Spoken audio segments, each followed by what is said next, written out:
We are live, it appears. How you guys It doing? appears that we're alive, and we Great are to have you live on the back. tick. Yep. What's going on, brother? Great to have our friend Jason, friend of the show, Jason, back to Hey, discuss. There's a you're lot best going on. contributor. Yeah, Well, the there's a only lot thing I going got to on. say before we get started, it is really hard surviving the mean streets of Hermosa Beach, California, but I'm trying. I'm in here. I'm here banging it out. I'm here for the cause. I'm here for the struggle. Let's go, people. Before we get started, Jason, I want to get your take on something. What's your take on the Luka AD trade?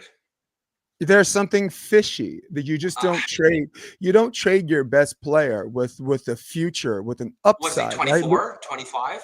Yeah, with this huge upside. Okay, if he's fat, put him on a freaking diet, right? Put him on the Nico plan. Put him on that carnivore. He'll be shredded. He'll lose that double chin. He won't even need the That beard only works anymore. for Nico, though. Us, the mere mortals, it won't work for. Look, hold on, but is that not the guy that pushed somebody else? Because I don't follow basketball, but that's the guy that's. Is that him? He's Eastern European. Oh yeah, you're talking about Joker. Yeah. Joker was the one that laid out somebody because someone pushed him a little unnecessary, and he was like, "I love it. Damn, I'm not having I love it. I love it. Savage. I don't follow basketball because they're a bunch of pussies now, like the Queen LeBron James, which get hurt. Like, I remember Michael Jordan back in the days having to put on size because he was tired of getting pushed around. So that's an athlete, like the guy or not. His solution was not to become a bitch. His solution is to become better. And fuck you, you're not going to push me around. That right there is a man. He would have LeBron, the Queen James, fucking big ass pussy. He would have. Jordan would have never gotten past the Pistons if he didn't, because the Pistons were a bully team, and they were dirty. They were dirty. Like the flagrant foul wasn't introduced until 1990. So to the Pistons, if a ticky-tack foul, if a touch is the same thing as clotheslining your ass out of the air, they're like, let me get my money's worth, and do something, right? Do something. That's how they were. I miss those days, man. I miss the street basketball rules. If there's no blood, go back, get the fuck out of here, man. Stop being a bitch and play basketball. It's almost soccer now. What could possibly go wrong, right? Don't do that, man. It's too much. Nothing. That's what men are supposed to do. It's supposed to suck. To finish my thoughts on Luka, I'm going to say what everyone else is saying. Short term, it benefits the Mavericks because AD is ready to go now, and they're already a playoff ready team. But this year and next year and the year after, it only benefits the Lakers. Like Luka just gave LeBron 2 extra seasons. Easy. Because AD's always hurt. AD is a stud and he's all man, but I mean, between him and Kevin Durant, you're never gonna get 82 games out of those guys, right? And it's like you said, in this softest cotton league where people are doing load management, they don't even want to play all 82 games. You're getting paid millions of dollars just to play 82 games. You got an off season, you can't play the 82 games. Jordan, like you said, Jordan played all 82 games for 11 of his 13 seasons. You can't get nothing out of these guys, right? No. It's a different game for sure. Okay, now let's talk about real stuff. I don't care about basketball, those pussy fucking sports. Yeah, and when Dolan sells the team, I'll watch the Knicks again. I'm not, I was a Knicks fan, but I can't fuck with that team. Oh, and somehow Rob just disconnected himself. Awesome. But you know what? It's all good. Is that where you're saying this is one-on-one? I wish it was me, but it wasn't even me. He just kicked himself out, so hopefully he comes back. But until then, man, I want you to continue what you were going to say about Trump, because before we started recording, we're saying that it's hard to believe that this is his 3rd week. It seems like he's been president for fucking ever, and he's done more in the past 2.5 weeks, it seems, that Biden has done in 4 years. Good or bad, agree with what he's doing or not, it seems like he's doing way more than what Biden has done in 4 years. Your take. All right, let's just put it like this. And I don't have my 60-second clock, but I promise this will take 60 seconds. I worked in a cardiology practice. The guy's name was Dr. Isidore Rosenfeld. He was known as the doctor of the stars. And with an all-woman staff, he and I, at the end of the day, had something we call man talk. Just the two guys, the only 2 guys in the office. We would tell jokes, inappropriate jokes. But he said he was offered a position by George H.W. Bush as direct medical advisor to the president, to be a member of the medical team. He's a registered Democrat. And he's like, he doesn't want to do it, but at the same time, he says he can't complain about Republicans being, arbitrary and this and that if you decline invitations. So let's fast forward to Donald Trump, right? Donald Trump had this vision of having Tulsi Gabbard as his intel person, who's a former Democrat, just turned Republican, but still has a lot of Democratic values. She's still Medicare for all. She's still for same-sex marriage. She's still, she's almost a libertarian values, right? Fast forward to RFK. RFK is a lifelong Democrat, still a Democrat, not a Republican. And I think, Nico, what I'm trying to say is sometimes when you want change, when you want real change, it takes opposing sides to collectively decide, we agree on this. The abortion thing, you're going to have to come see me later. But right now, I want to make sure my kids are not eating stuff that has, fructose, and this and that. Our ketchup in America is different from their ketchup. And It is. Watching them try to clam bake RFK and Nico, I'll spend the last 10 seconds saying this. That if they make the argument about the person and not the issue, that there's something there. And I'll land with that. Trump ain't my hero, but you can't. I will not condemn the guy for reaching across the aisle and looking for the best candidates to make America great again. And you and I agree. As much as I'm supposed to be the righty on this show as a conservative, he's not my hero either. Like, far from it. Sorry, gentlemen. It's all good. Yeah, it's all good. We're rolling. Stay with us. Go ahead, Nico. But far from it, man. Because at the end of the day, we all have flaws. And I remember a guy I met years ago told me that there's no such thing as great men, just great ideas. So stop putting great ideas and not taking them seriously or complete outright denying them just because they come from somebody that you don't like. And this is, I think, the biggest problem that we have today in politics is we can't agree on something, a view of someone, just because we don't like them. It's like me a couple of days ago, I called out Pierre Poilievre in Canada, the conservative, and I'm air quoting here very massively, but the conservative party leader in Canada. And I called him and I called him out and I called him literally a lefty masquerading as a conservative. Because as a real conservative, like a traditional conservative, that dude ain't traditional about anything. He's just conservative somewhat for extreme woke left. But when it comes to, if you look at the political spectrum that the US has, he's not a conservative, he'd be a Democrat. So, but people got butthurt. Like you go on that post on my Instagram, you got people with massive audiences that we mutually follow that started complaining about my post. And I'm just like, this is tribalism right there. People are so attached to their leader that they will not call them out for their bullshit. But and Nico, didn't you pick a side when you said he's not a conservative? Right? You're sitting here. I'm not picking a side because you're the one that said he's not a real conservative, right? And this and that. But isn't that you drawing a line in the sand, right? So I'm drawing a line to the tribalist, but you were a tribalist magnet when you said that, don't you think? Well, the point I'm trying to make here is that, we've talked about this before, like on Friday, I think when you were there, we talked about the psychology behind men and women, right? Like one's more logical, the other one's more emotional. And what I found very fucking interesting, and you were complaining about this a couple of days ago, but what I find very interesting about this is, to me, a masculine man will be more stoic. There's no chance in the hell that I'm not going to get emotional too. Of course it's going to happen. But the goal is to try to control it as much as you can. And unfortunately in Canada, you look at the woke left and look at more conservative guys. You expect the woke left to be more emotional and the conservative guys to be more stoic, more business oriented, more professional. I'm saying you expect.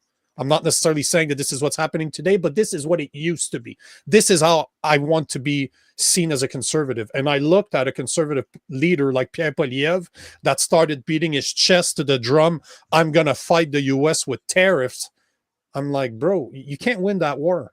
You can't win that war. So shut the fuck up and just go secure that border. What did he do 2 days after, he completely flip-flopped and is like, oh, we should invest that much money. Bro, you acted out of emotion instead of being methodically just saying, I don't agree with this. I don't agree with the terrorists, but let's try to use diplomacy with the US because it's not a war we can win no matter what.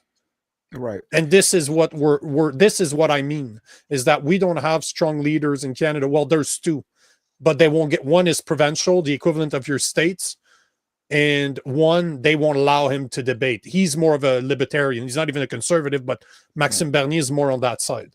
But to get back on track, though, let's talk about what we wanted to talk about today, because this is insane. I gotta say, I did not see that fucking coming until yesterday. I looked at this. I'm like, what the fuck is going on? So Trump wants the Gaza Strip, and it sounds that he wants to turn it into a fucking like a Cancun, like a Club Med. Trump, like that's the bipartisan plan. Sure. That was the bipartisan plan all along. That was the bipartisan plan all along, and all they needed was October 7th. That's what I think. 7th, congratulations, boys. This is a 2-year project. This is what they wanted all along. They just needed an excuse. And now, when you say we, who are you talking about? You're talking about Bibi, or you're talking about the United States? You're talking about all of them? All right. Thank you for asking that. Candace Owens. I want to hear this. Said that I believe Judaism is a religion. Mm-hmm. Israel is a state. Mm-hmm. And Netanyahu is a genocider.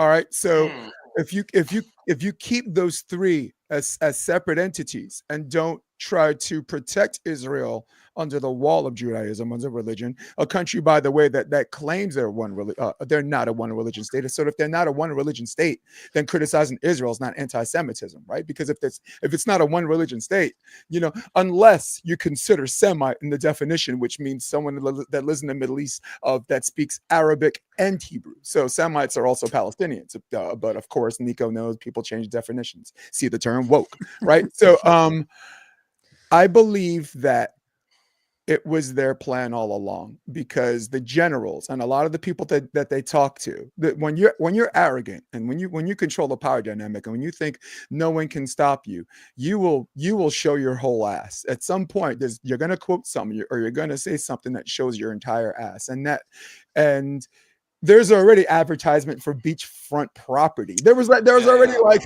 go on the internet and look for beachfront property on Gaza, beachfront property on the West Bank, which by the way has nothing to do with that, but they're trying to fuck with that too, right? So what's that all about, right? And this is me without talking about who's right and wrong between Israel and Palestine. I'm just saying that. But the Biden administration said we're working feverishly to get a deal and stop the genocide, right? Feverishly, right? 2 years gone by, there's still little kids getting shot in the head, right? If these people are living in tunnels, why don't you just blow up this end of the tunnel and that end of the tunnel? Why are you blowing up hospitals? Why are you blowing up stuff above the ground, right? Why are journalists getting shot? We had off the top of my head 22 journalists that got shot the last 12 months. Why are you shooting journalists? The safest, most moral, and most careful army in the world is shooting journalists in the head. I got to stop. Yeah, that's definitely propaganda. I need to give you guys some of the floor, but I did not, and I'm not trying to pick a side, though. Clearly, you could see what side I might be on.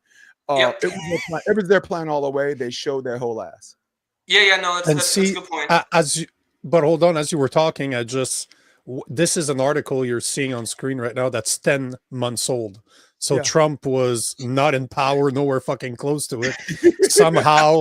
And I've never seen this. It's just, as you're talking, I'm like, I'm a Google if I can find properties right now.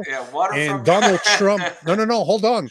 Donald Trump's son-in-law also says Israel should bulldoze. Yeah. Oh, but let me. Who gets to move back in there, right? That's he's the thing. Trying to find a place for the Palestinians. Who gets to move in there? This is an international gentrification. I'm born in Brooklyn, New York. My flatbed cabinet is Jason right now. Go ahead. I agree with Jason. But before you get there, guys, let me play. I got a 2.5-minute video that I found this morning that pretty much illustrates. There's two videos I want you guys to see, and the people that are listening to get a really idea what we're talking about. They're the two best videos out there, but that should at least put it into perspective. Then we can talk about it and say what you guys have to say, because those two videos kind of blew my mind. So here we go.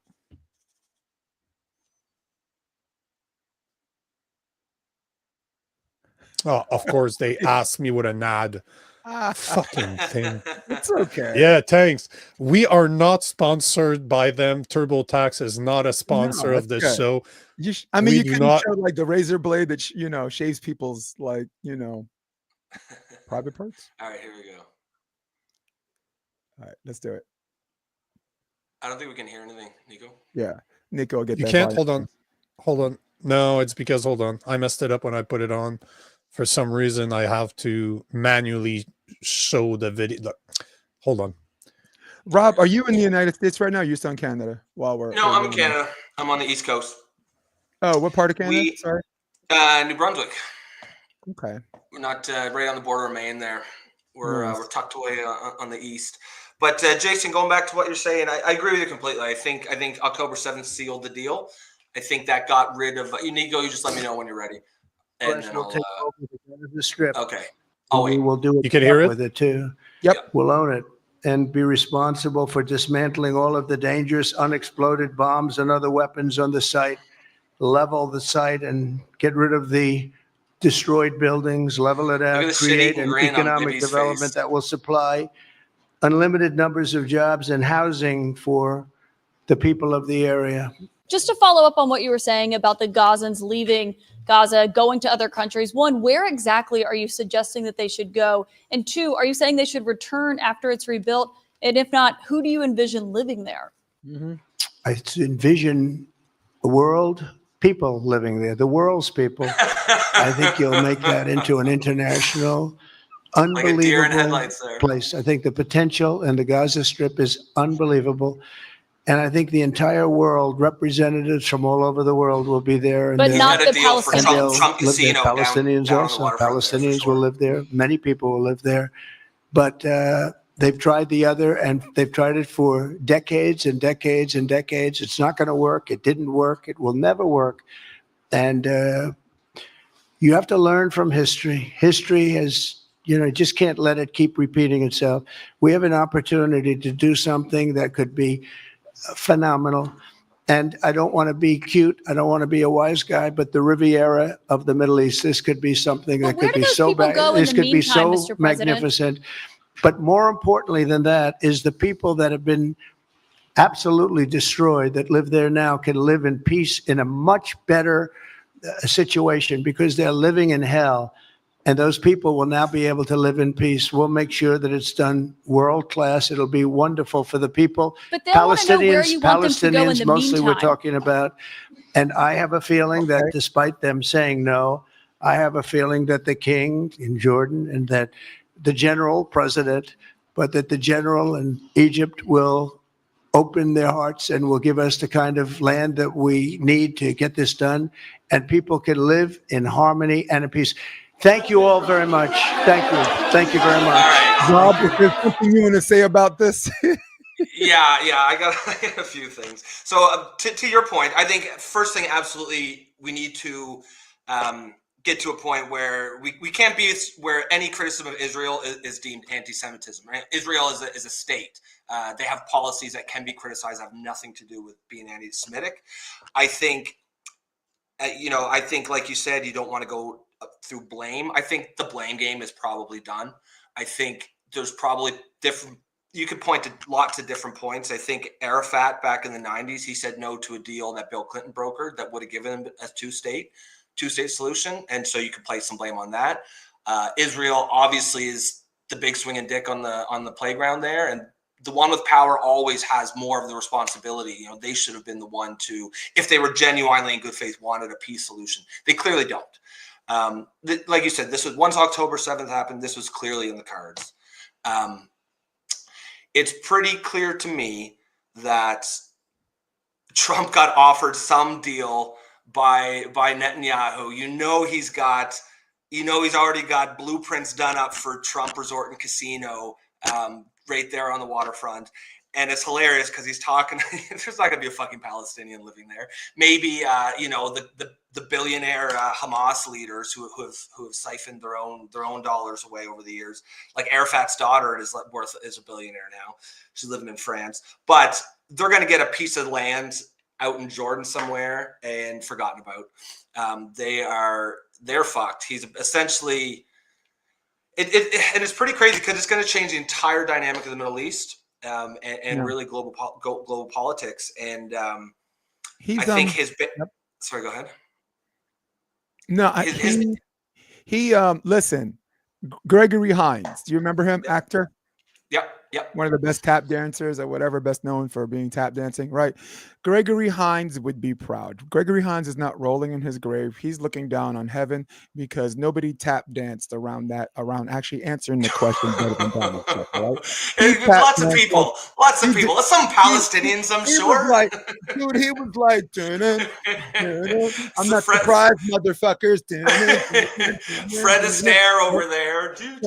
Gregory Hines would be proud because he did have hints like Palestinians and everybody, right? There was in that. Yeah. And then he was like harmony, right? So he did hint that that he's trying to hint without actually saying it, without being beholden to it, right? So Nico, glad you dropped back in.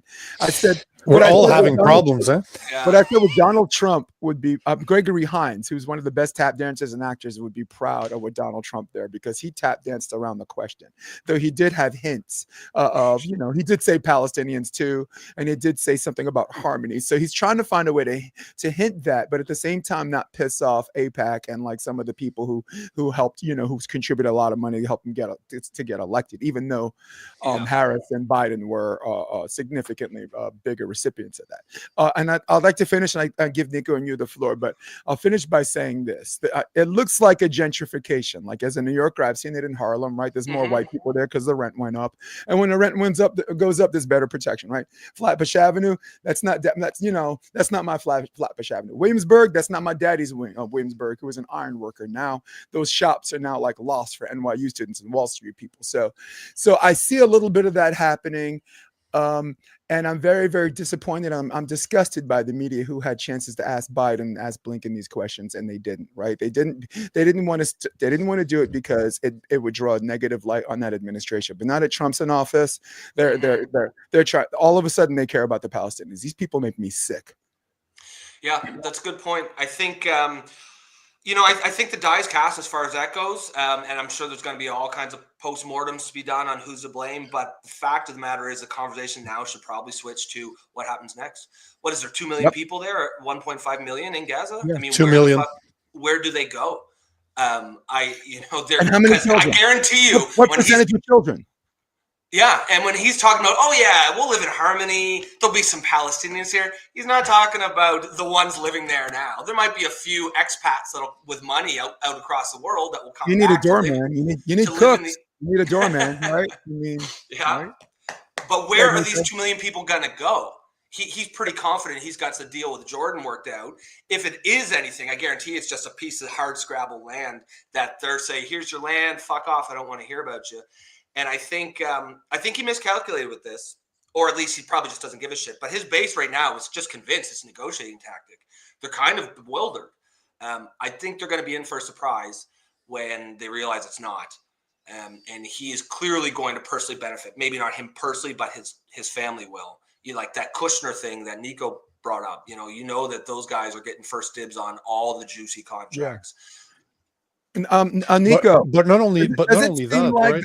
My question for you, and keep your thought for Nico. Do you feel like Trump is controlling the dynamic more than Bibi? Because the last few administrations, it always felt like Israel controlled the dynamic. We're a democracy. We're their only friend in the Middle East and this and that.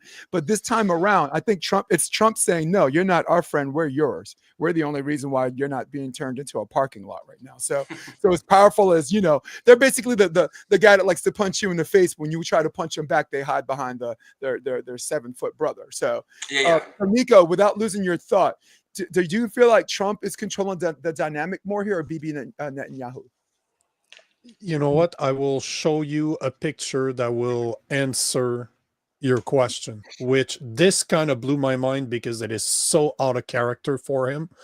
But this will answer your question.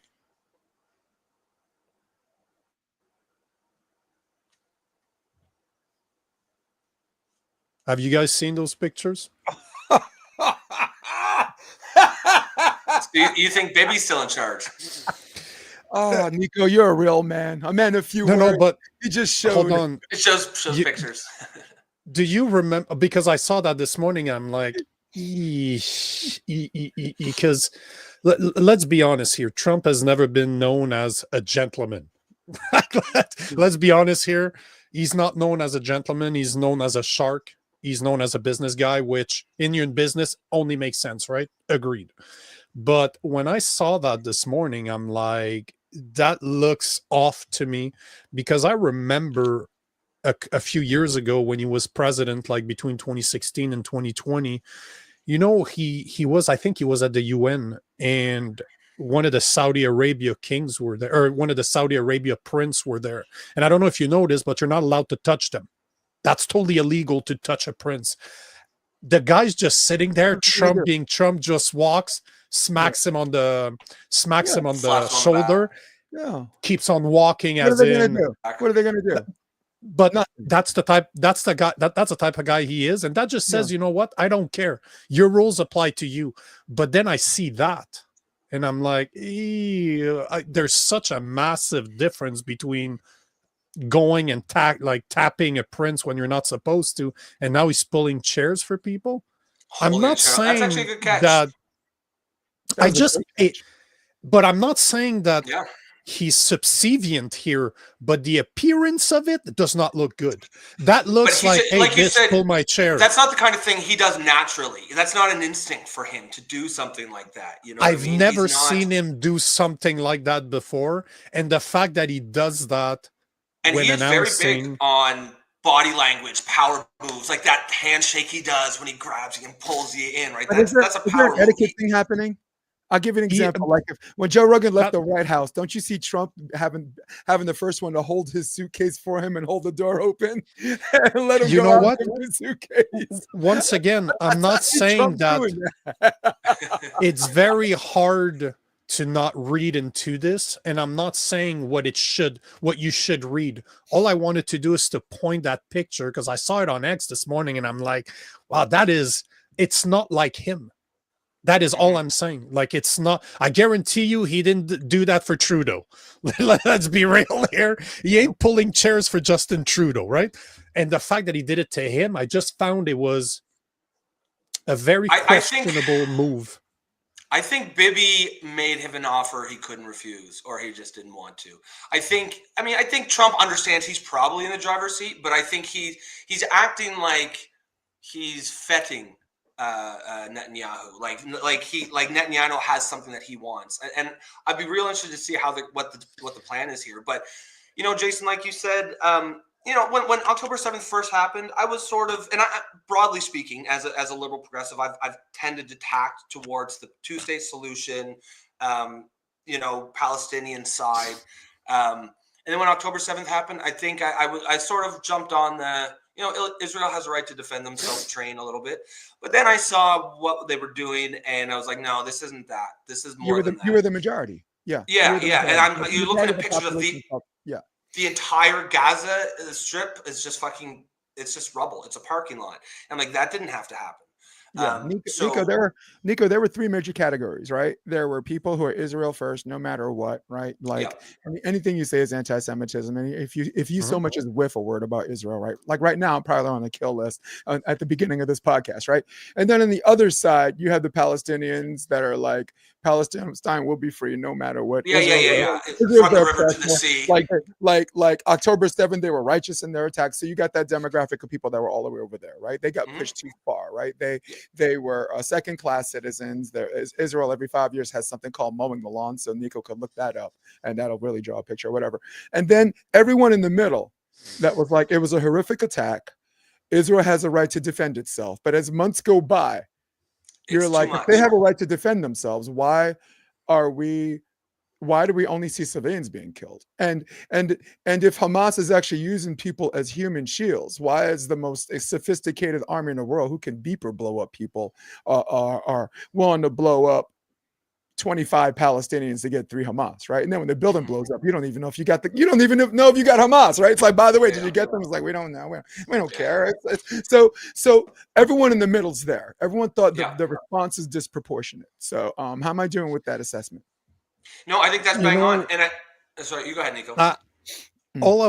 All I was going to say is from the get-go, I've always been stuck somewhere in the middle, because at the end of the day, I don't think that neither one are right, and neither one are necessarily wrong.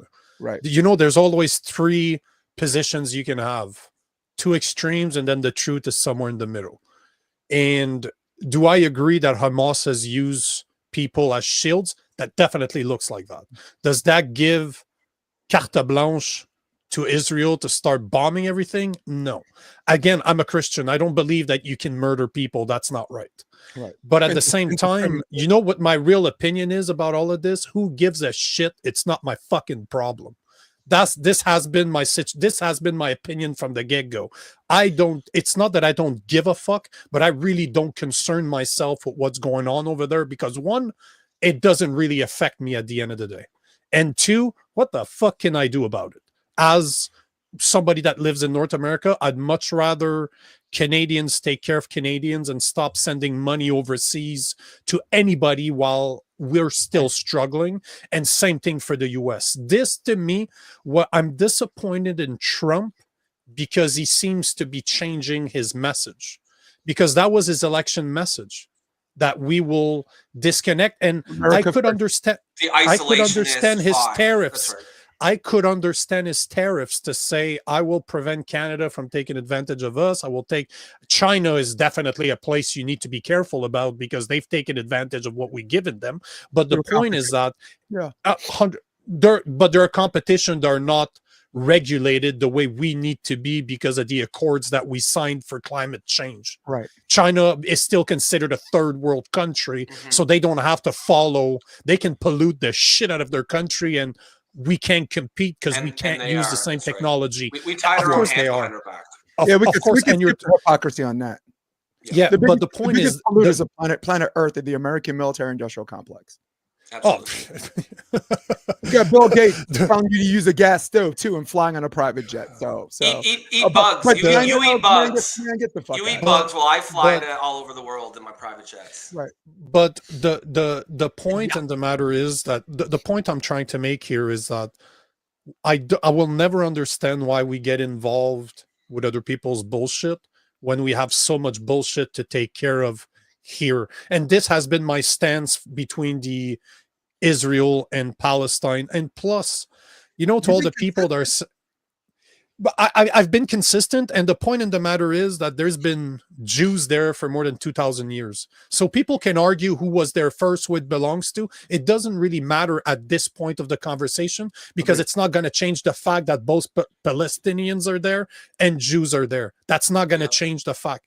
It really took me by surprise that he couldn't answer a fucking simple question, as in, where are the Palestinians going to go?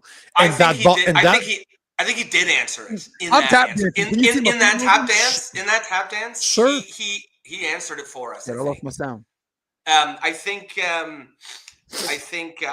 one thing I noticed just sort of observing American politics. Lost my sound, boys. No, we still hear you. We got you. We got you. We can still hear you. There's before I fucking crashed, I wanted to bring this up because this is the part, no matter what's going on right now, all the conversations that we've had up to now is irrelevant, because from all I could find, he can't even do that. Legally, if you go under the UN international law, Trump is not capable. He is not legally allowed to do this. So he got questioned yesterday by... I don't think he gives a shit. You are talking tonight about the United States taking over a sovereign territory. What authority would allow you to do that? Are you talking about a permanent occupation there, redevelopment? And Mr. Prime Minister, do you see this idea as a way to expand the boundaries of Israel and to have a longer peace, even though the Israeli people know how important that land is to you and your citizens, just as the space is inherited by the Palestinians as well? I do see a long-term ownership position, and I see it bringing great stability to that part of the Middle East and maybe the entire Middle East. Well, yeah, if you get And rid of 2 everybody I've million spoken to, this was not Palestinians. a decision made lightly. Everybody I've spoken to loves the idea of the United States owning that piece of land, developing and creating thousands of jobs with something that will be magnificent.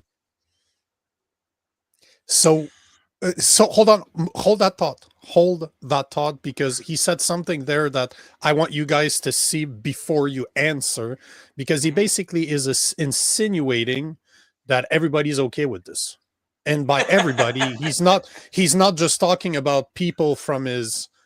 We're not just talking about people from his party here, because this doesn't matter. Like, at the end of the day, of course his party is going to line behind him if it makes sense to do so. But Yeah. I was doing some research this morning, and this is the list of all the countries that surround Palestine and Israel.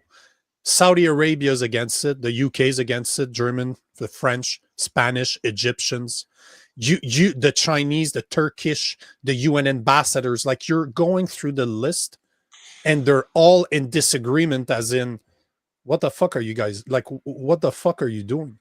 I think you're Like, seeing what the Trump's. fuck are you doing? Yeah, This, I think you're this is seeing an end Trump around to here. Iran, but go ahead, Rob. I'll just keep this brief, Jason. All right. Yeah, I think you're seeing Trump here at his Trumpiest. I mean, this is the guy that I had always like me and you, Nico. We talked at the beginning when he first took office. Was sort of like, okay, I'm going to give this guy a blank check, or sort of wipe the slate clean. Going to assess him on what he does, and this is essentially the kind of. I think for the most part, he doesn't really give a shit about anything but himself. I mean, that's all that I've ever seen. I think the MAGA side and his supporters have sort of convinced themselves. I think they've convinced themselves what they see in him, what they want to see. They think that he is this anti-interventionist or this isolationist. That's been his rhetoric. I think he's used that rhetoric simply to beat, Hillary Clinton and Biden and the Democrats over the head with it. But I don't think he actually believes it. I think he's all for any intervention if it benefits him. I think one thing that I really noticed in watching American politics as Trump rose is the sort of the MAGA. And Nico, I know you're not MAGA yourself, but like, let's say it broadly speaking, a Trump supporter, there's this really strong isolationist America first vibe that really broke with traditional Patriotism. orthodoxy at the time. Like, Lindsey Graham, he loves this shit, right? Like those typical establishment Republicans, they live for this shit.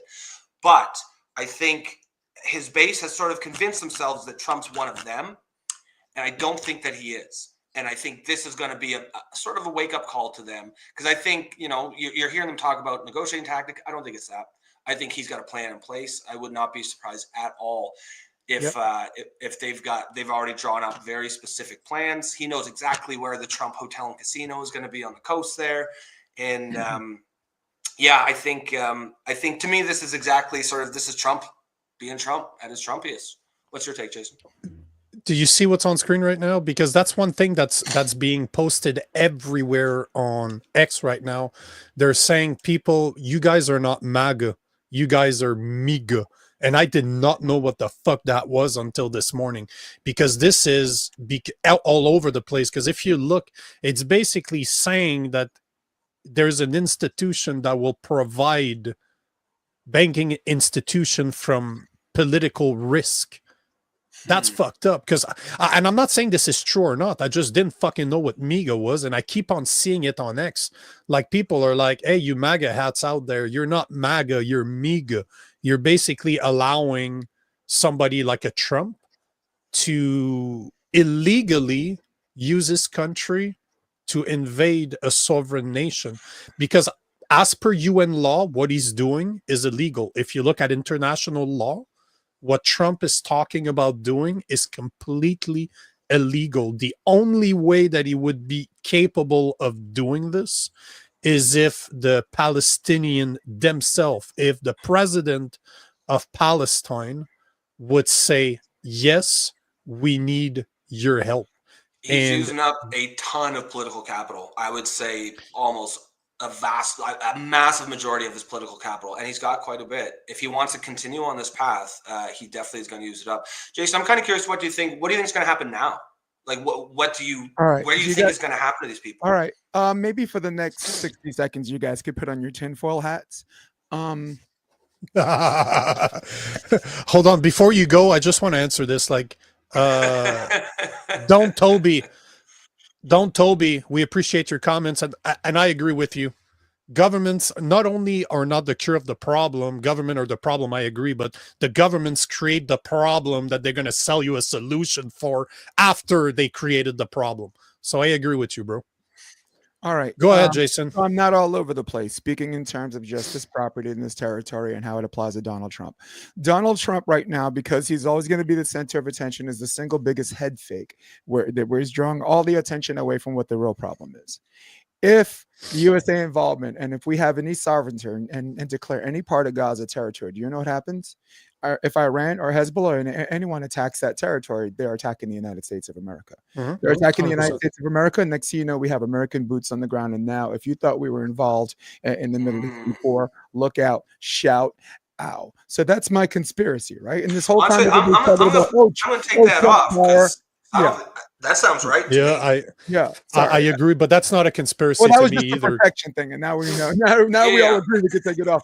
But this is what people are not talking about, right? If you always discuss who benefits from them, everybody's like, "Oh, Trump does." Trump does, but he doesn't, right? If he gets a Trump Tower there, he's not going to be any more richer or poorer than he already is. He's a billionaire. No. This isn't going to do anything. Certainly not for his ego, because unless Gaza is completely safe, he would never go there past his presidency. This is U.S. It's going to be declared U.S. sovereignty.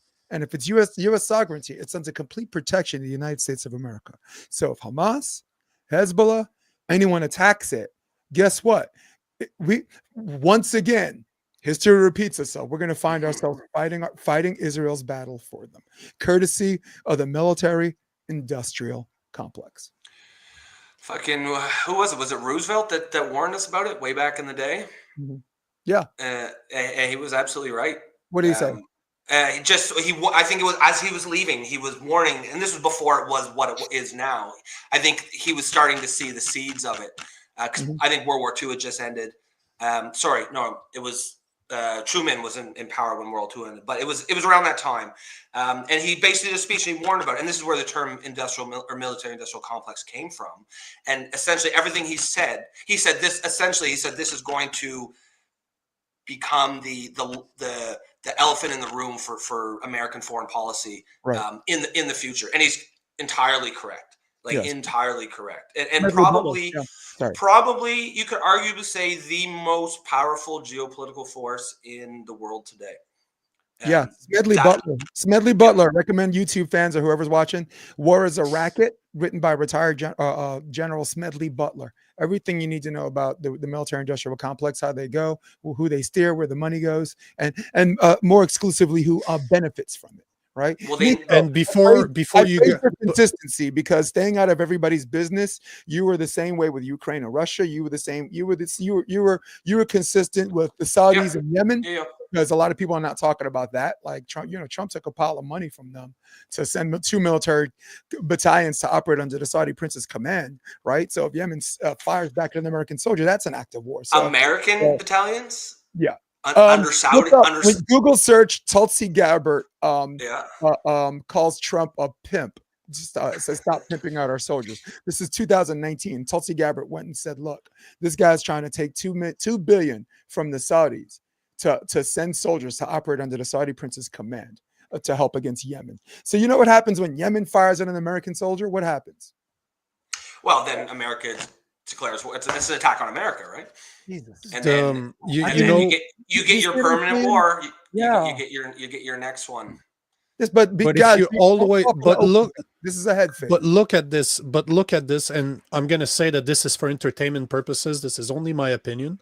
But if you just do research as to who rebuilt Afghanistan, who rebuilt Bosnia, who's going to rebuild the Gaza Strip, who's going to rebuild all the countries that were part of the Middle East that went to war with the U.S., or that the US went to war with them. I should rephrase that properly.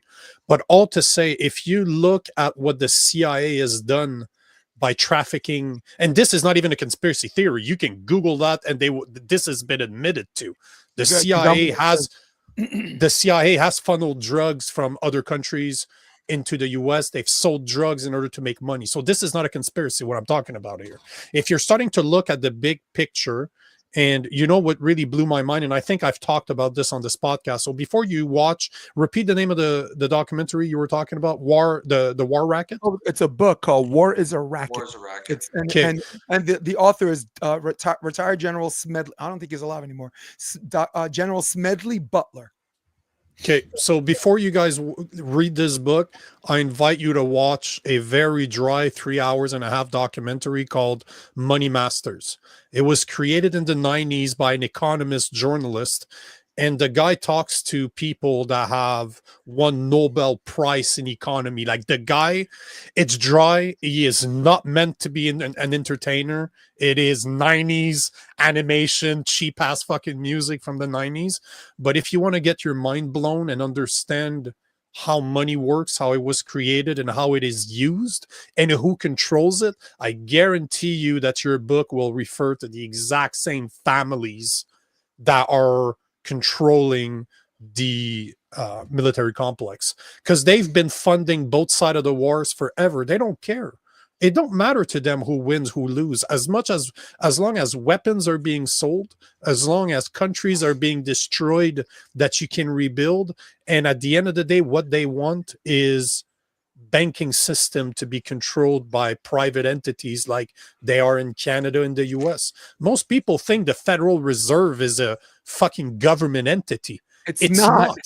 It's 10% to the government. 90% of it belongs to foreign private entities that are not listed on the Federal Bill Act. Well, So when guys, did it start? if It was you like believe 1917 or 15 or something. Like it doesn't need. that's There's a lot of the United States has been I- around a lot without a Federal Reserve. You know what I mean? They don't need it. funny enough is I think it's Roosevelt that put it in when you were talking about Roosevelt Yeah, earlier. yeah. I was Googling it, so I'm not sure, because it was passed during the Great Depression, and I'm pretty sure, like, don't quote me on this because I haven't taken the time to do the research that it deserves, but from what I'm finding right now, it's called the Emergency Banking Act of 1933. And this, if I'm not mistaken, is when Roosevelt gave power to a system like the Federal Reserve, that is a separate entity that is printing the money of a nation at an interest. So if you look at Money Masters, bro, it will fucking blow your mind. You will get out of there and you will be wearing a hat just like me most days of your life.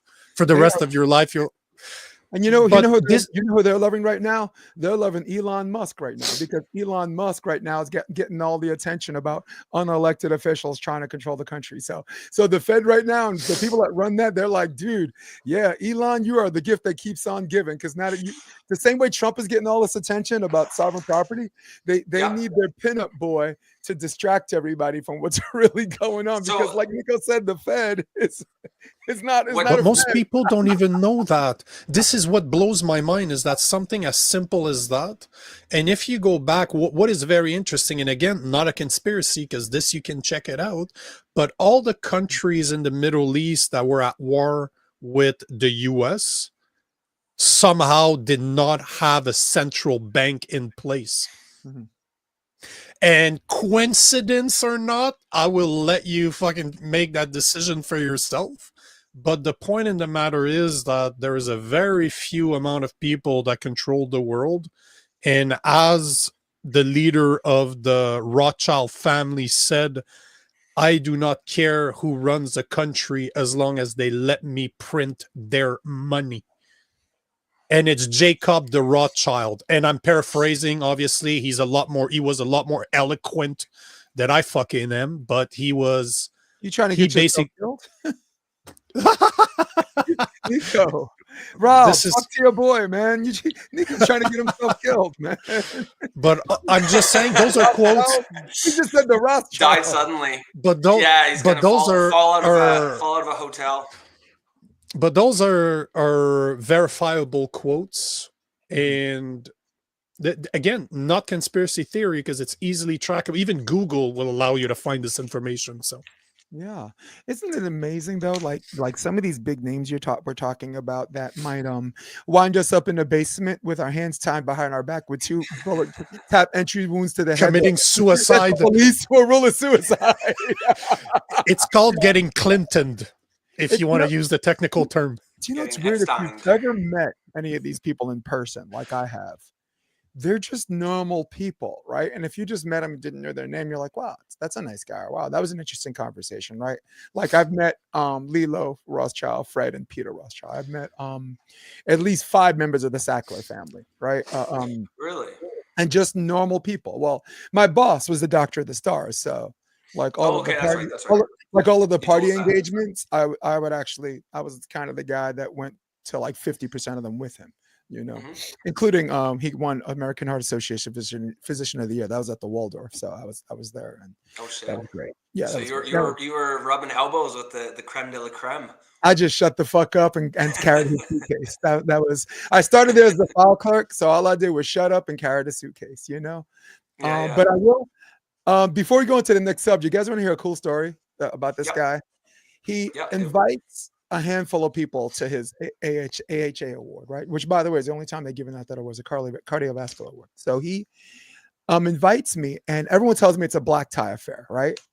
So I'm a Flatbush kid. I don't know what the fuck a black tie affair is, right? And I'm just, all right, cool. I'm black, and I'm gonna wear a tie. We good, right? So and they're like, no, you fucking idiot. You schlemiel, as the Jewish would say. You schlemiel. It is a tux. And I'm like, I don't have a tux. I can't. What? I don't have a tux. So I told him I couldn't make it. But the truth is, I told him I couldn't make. I didn't tell him the truth why. And then someone told him why. So he sent his driver, drove me to Bergdorf Goodman. Right. And Bergdorf Goodman had like 2 tailors on a fucking model or whatever because they thought it was him, right? And they're like, wait a second, is it you or for him? And they're like, nah, it's for me. And they're like, oh, fuck that. We're So going fuck this guy. Fuck this guy. Fuck this guy, right? No, but they fit me for a tux, and I still have the tux in my closet. In fact, the next time I'm a guest contributor, I'll actually put it behind me because I Put it actually on, have yeah. the tuxedo as evidence. And How yeah, much was it? He just bought it for you? yeah, I can't. Uh, I have 5 fuck. suits in my closet.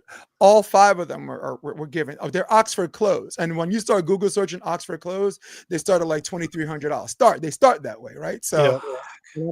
Oh so, yeah, bro. I was They, like that they guy. live a different life, eh? That book being there, I was fucking Chance. I was like this poor kid that was just Forrest Gump in it. I was the right place. It was right. They inhabit a different planet than the rest of us. But 100% true story. Again, I'm still friends with the staff. They could tell you that story. That's funny. Microphone went down. Jason. Oh yeah, there it is. Just one day. You wanna- But I can actually confirm what you're saying because I've had a custom made tux for me done. It probably cost me more than $2,000, Yeah.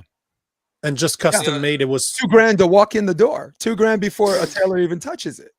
It's crazy, they aren't cheap. That's for damn sure. But it's eh? all to say. I just like that documentary. If we can go back for 2 seconds, especially for the people that are not very savvy, does not understand how money was created and how I can control everything.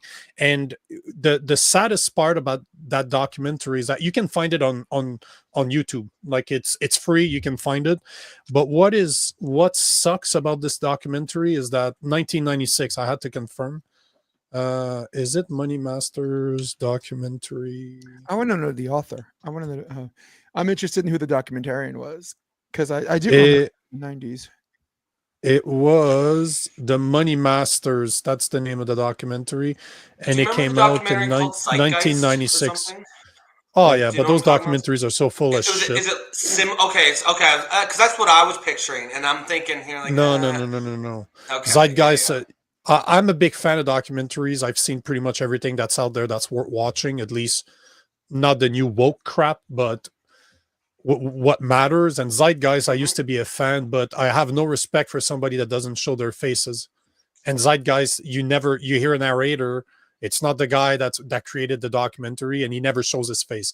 This guy, it's him. He speaks to people directly, and he explains to you what's going on, and it's freaking hilarious. Because I'm just going to show you the top, just the top of the documentary.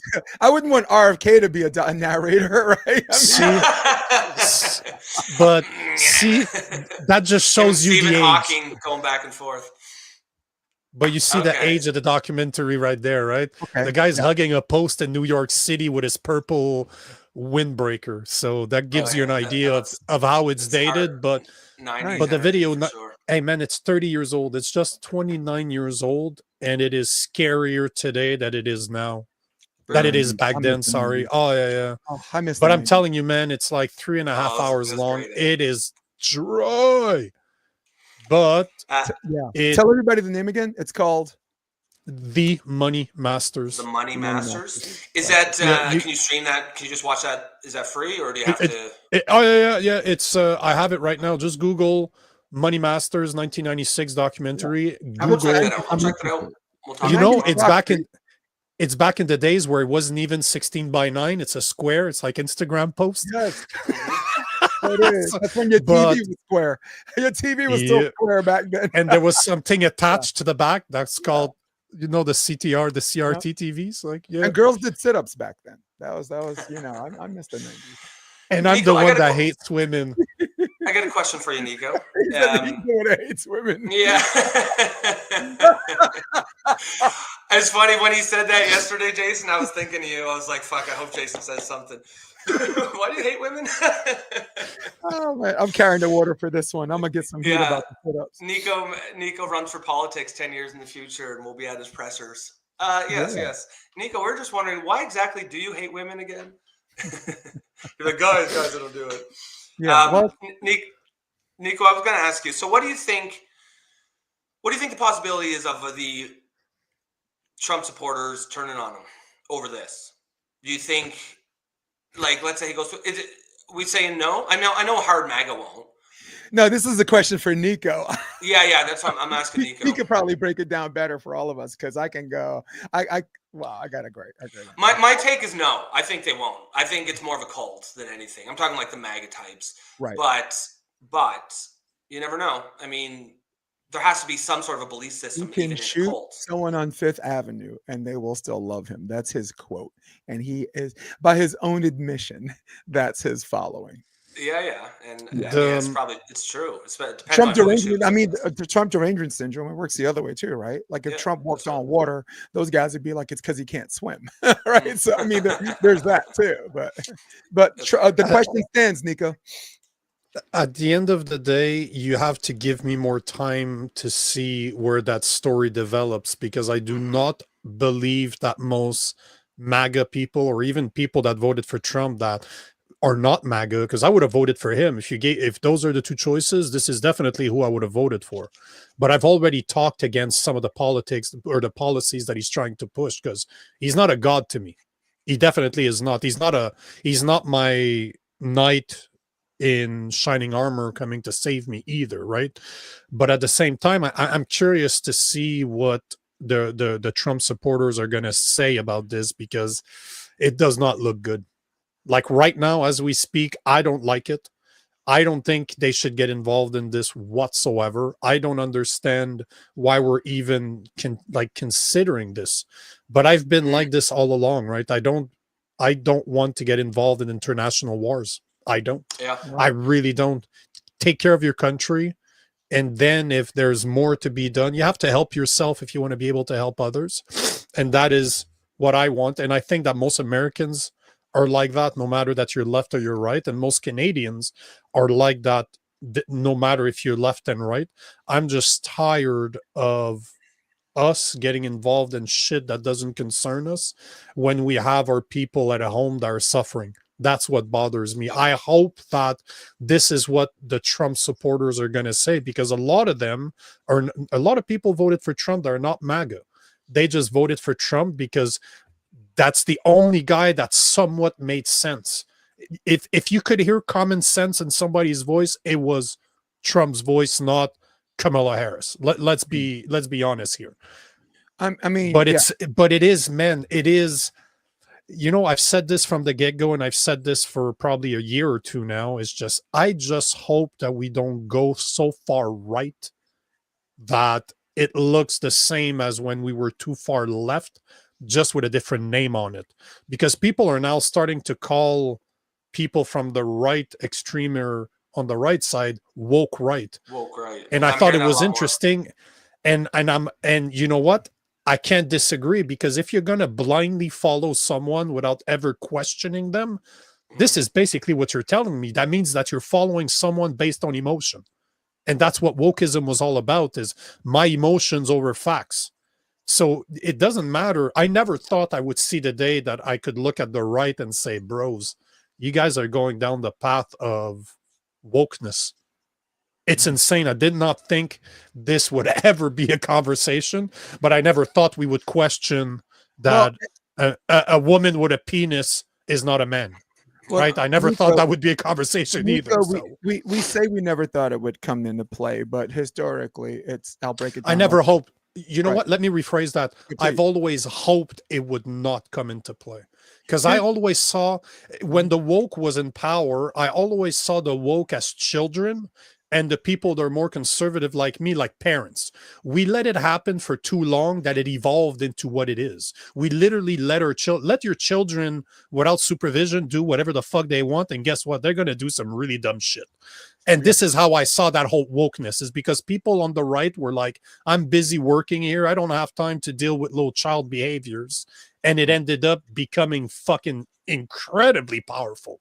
Right. But now we got to be careful that the same thing does not happen on the other side, because I thought the right was more the parent, and we just needed to put our pants on, like our big pants, our big boy pants on, and say, fucking enough with this shit.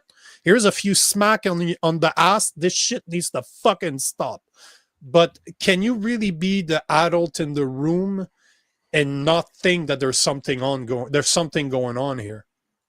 And this is my point. I don't know what it is, but one thing's for sure is, ever since Trump was elected, not that he was inaugurated, but ever since he was elected, everything fell into place extremely quickly. It looks like Kamala Harris completely disappeared. Biden pretty much disappeared outside of his pardons.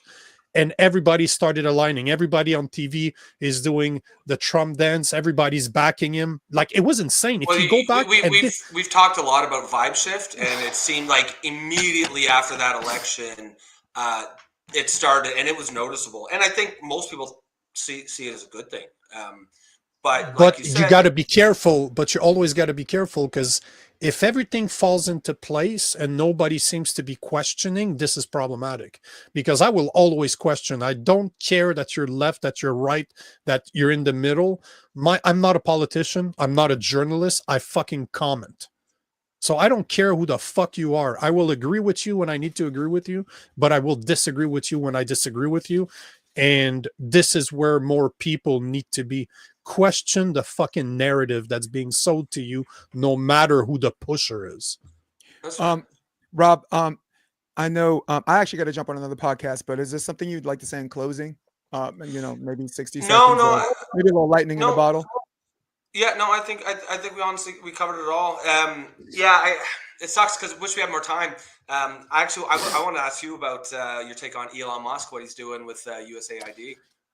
That is a show in itself. Elon Musk himself, I'm cutting that shit off right now, because this is a conversation that will never end. Right. Because if Jason flips, I'm going to flip into this, and it's going to end up into a 3-hour conversation. But we should do an episode on this. Educational thing for me. I don't really know a whole lot about it. I mean, I'm in acronym hell since Trump got inaugurated. So, so I got to figure that out. But I want to finish by saying this. All right. Guys, if one desperately wants to be part of a gang, it's no surprise that at some point people start behaving like gangsters. All right. If if you feel like that gives you a purpose or whatever, being part of a group, then all of a sudden your ability to think for yourself starts to dwindle, right? And this is what's been going on for almost 100 years in this country: Democrats and Republicans, because no one on this earth believes that out of 350 million people, our best available options were Trump and Kamala Harris or vegetable Biden, right?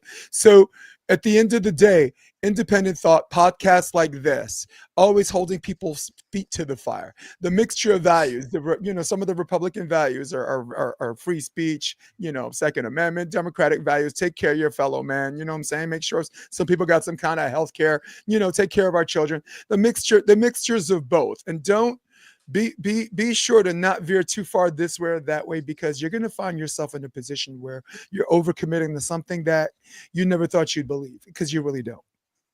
That's great. That's a great way to end it. I 100% agree with everything you said. Sorry, Democrats and Republicans. I'd like to end this by saying I apologize to Crips and Bloods. I didn't mean any disrespect. It's not even you are as bad as these fucking guys. Sorry, Crips and Bloods. I apologize to Crips and Bloods everywhere. And yes, Jason lives in Los Angeles. You're in California. Do you want to state your address? Dude, the mean streets of Hermosa Beach, California. These people. I walked by someone this morning and I said, "How you doing?" And he said, "Living the dream." I was scared as hell, man. That scared the shit out of me, dude. Let me say, I grew up on Flatbush Avenue. No one scares me as much as these people. All right, it's great to have you on. We're gonna have to do this again. Guys, tune in. I got Theo Brunner, multiple-time AVP champion. That's live at noon on NY Varsity Sports. Oh, I like how you just fucking plugged this show. Good for you. Look at very nicely. You should have just left without us saying anything. Just peace out. Yeah. Drop the mic. Well, for everybody that was listening, thank you for listening to the show. Thank you for being here, and make sure to follow us on X. Make sure to check out our YouTube channel, and we'll see you tomorrow. Yes. Bye, guys. Thank you so much. See ya.